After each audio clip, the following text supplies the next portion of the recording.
কিরম ভাবে খাচ্ছ আবার দুধটাকে নিয়ে? দুধ খেয়ে পোষাচ্ছে না, ওই খেলো আবার এখান থেকে আবার দুধ খাচ্ছে। আজকে বন্ধুরা নীলের উপসে দেখো আমি কালী মায়ের মানে শিব বাবার কাছে গেছি। গিয়ে দেখো এত মানে শান্তি একটা জায়গা বন্ধুরা, কি বলবো।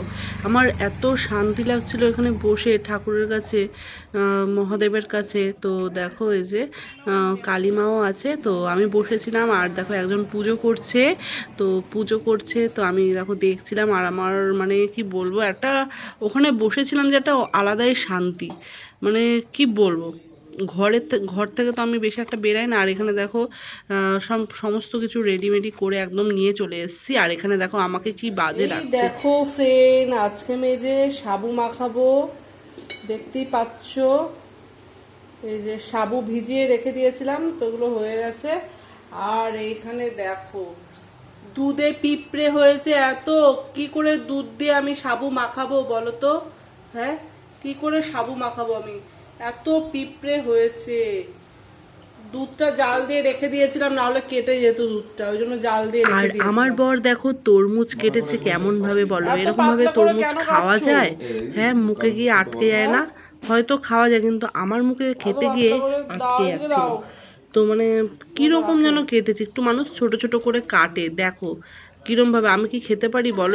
এরম ভাবে কি খাওয়া যায় তোমরা বলো? দেখো কিরম ভাবে কামড়াচ্ছি, দেখো সব মুখে লেগে যাচ্ছে আমার।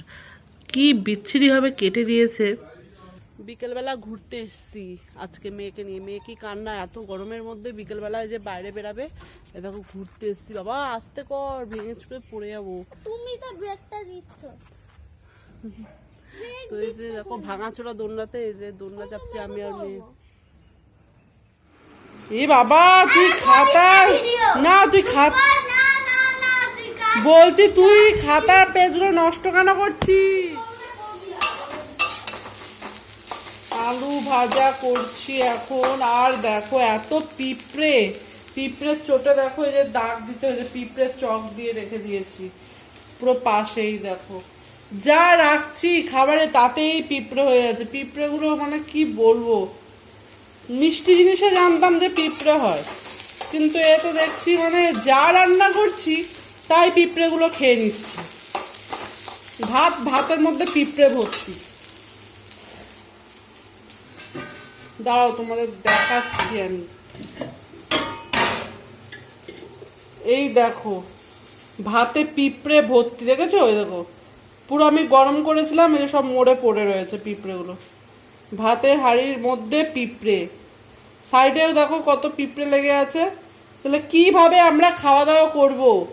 যেখানে যা রাখছি সব কিছুতে, এইটা তো পিঁপড়ে ধরেছিল, যেখানে যা রাখছি সব কিছুতে পিঁপড়ে। এই চক দিয়েছি, পিঁপড়ে মারার চক, করার কিচ্ছু নেই। আর এই এখন আলু ভাজছি, আলু ভাজাতেও পিঁপড়ে হয়।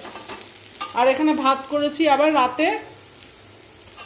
কোনো তরকারি করলে তরকারিতেও পিঁপড়ে হচ্ছে, মানে মহা মুশকিলে পড়েছি।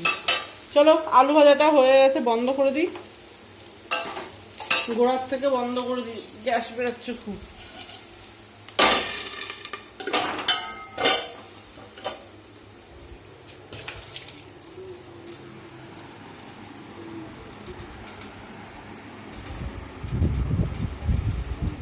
আজকে তো পয়লা বৈশাখ, দেখো পুরো ঘেমে একদম কি অবস্থা মুখ চোখের, আমার পুরো ঘেমে একদম কাহিল হয়ে যাচ্ছি। তো যেটা বলছিলাম, সকালবেলা উঠবো, সকালবেলা উঠে যা রান্না করব, ধরো রান্নাঘর থেকে রান্না টান্না করে খেয়ে দিয়ে ধরো খাওয়ার না, রান্না করতে গিয়ে রান্না বান্না হয়ে গেল, তারপরে সমস্ত জিনিস পরিষ্কার পরিচ্ছন্ন করে স্নান করে এলাম। এবার যাই খেতে যাব, তখন দেখবো যে পিঁপড়ে ভাতে, তারপরে তরকারিতে, সমস্ত জায়গায় পিঁপড়েগুলো উঠে মানে খাচ্ছে, সেই তরকারিগুলো নিয়ে খাচ্ছে। তো আমি জানতাম যে চিনিতে পিঁপড়ে হয়, কোনো মিষ্টি রাখলে মিষ্টিতে পিঁপড়ে হয়, আরও যা যা যেমন সমস্ত জিনিস রাখলে মানে মিষ্টির আইটেম রাখলে পিঁপড়ে হয়। তো এখন দেখছি আমরা যা খাচ্ছি ওরাও তাই খাচ্ছে, বলো দেখি মানে কি ঝামেলা। তাই বাধ্য হয়ে পিঁপড়ে মারার ওষুধটা দিচ্ছি, জানি না আবার কি হবে। আর ওই ভাতগুলো যেগুলো ছিল পিঁপড়ের, ওইগুলো এখন জল ঢেলে পরিষ্কার করব, পিঁপড়েগুলোকে সব তাড়াবো, তাড়িয়ে তারপরে ভাতগুলো খাবো। ভাতগুলো তো ভালো একদম পুরো। এখন যা চালের দাম, তো ভাত কী করে ফেলবো বলো? এই হচ্ছে ব্যাপার। আর আজকে পয়লা বৈশাখের দিনটা আমার এতটাই খারাপ যাবে, মানে আমি ভাবতে পারিনি এতটা খারাপ যাবে। মুখ চোখ দেখে বুঝতে পারছো কতটা খারাপ যাচ্ছে আমার পয়লা বৈশাখ। দেখো মেয়ে কিভাবে কাগজ কুচিয়ে কুচিয়ে ফেলেছে। আরে বাবা, এই ঘরে তো পাখা চলছে, পাখাটা বন্ধ করা হয়নি, লাইটের বিল উঠবে। তো দেখো এই যে কাগজের টুকরো, আর এখনো বাসন কোসন কিচ্ছু তোলা হয়নি, এখন বাজে 11:30। আর এখানে দেখো পিঁপড়ে মারার ওষুধ দেওয়ার পরেও পিঁপড়ে উঠছে, কি বলবো। দুধটা হয়ে গেছে, এবার দুধ ভাত খাবো, আলু ভাজা দিয়ে দুধ ভাতটা খাবো। তো চলো ভাত টাত বেড়ে নিই। দেখো ফাইনালি এখন এই যে ভাত নিয়ে বসে পড়েছি। লঙ্কাগুলো মাখিয়ে নেবো, লঙ্কা যে আলু দিয়ে, আলুর মধ্যে যে লঙ্কা দিয়েছিলাম, তো এই লঙ্কাগুলো এই আলুর মধ্যে মাখিয়ে নেবো, টেস্ট লাগে ভালো। আর এখানে দেখো দুধ আছে, আর ওটা আমার বরের ভাত। আমার বর এখন এত রাতে এখন গা ধুচ্ছে, গা ধুয়ে তারপরে ভাত খাবে। এই একটা লঙ্কা দেখা যাচ্ছে, লঙ্কাটা আমি নিয়ে নিই। ও তো লঙ্কা পুরো ফেলে দেয়, তাই আমি নিয়ে নিচ্ছি লঙ্কাটা। লঙ্কাটা নিয়ে মা খাবো এখন ভালো করে। এই লঙ্কার বীজগুলো ফেলে দিই।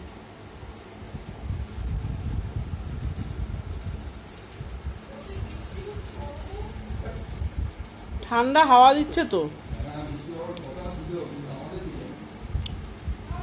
সব ভাত মাখাবো না, কারণ দুধ দিয়েও খাবো, ওর জন্য।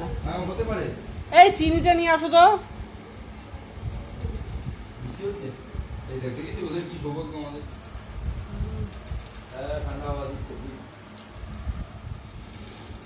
বাবা কিভাবে চাটছে থালাটাকে,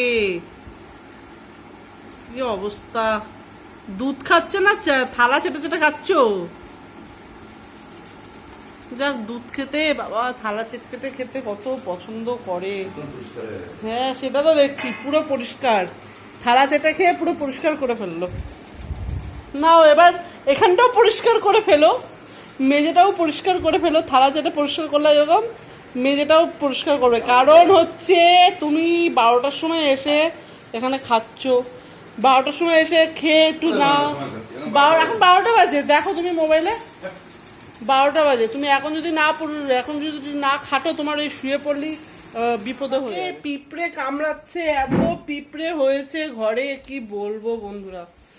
ও মানে পিঁপড়ের কামড়ে আমি মরে যাচ্ছি। তো চলো, অনেক রাত্রির হয়ে গেছে, এখন 12টা প্রায় বাজে, দেখতেই পাচ্ছ এত অন্ধকার বাইরে, সবাই শুয়ে পড়েছে। আর গরমকাল যেহেতু, ওইখানে দেখো একটা আলো জ্বলছে লাল কালারের, দেখতে পেয়েছো? ওই যে ওই বাড়িটার আলোটা সবসময় রাতের বেলা জ্বলতে থাকে। মানে কি বলবো, ওরা ঘুমায় না কি কেন কি জানি, ঘুমায় কি ঘুমায় না জানি না। তো চলো ভিডিওটা এখানে এন্ড করছি। ভিডিওটা ভালো লাগলে অবশ্যই সাবস্ক্রাইব করে দিও, ঠিক আছে? তো চলো টাটা।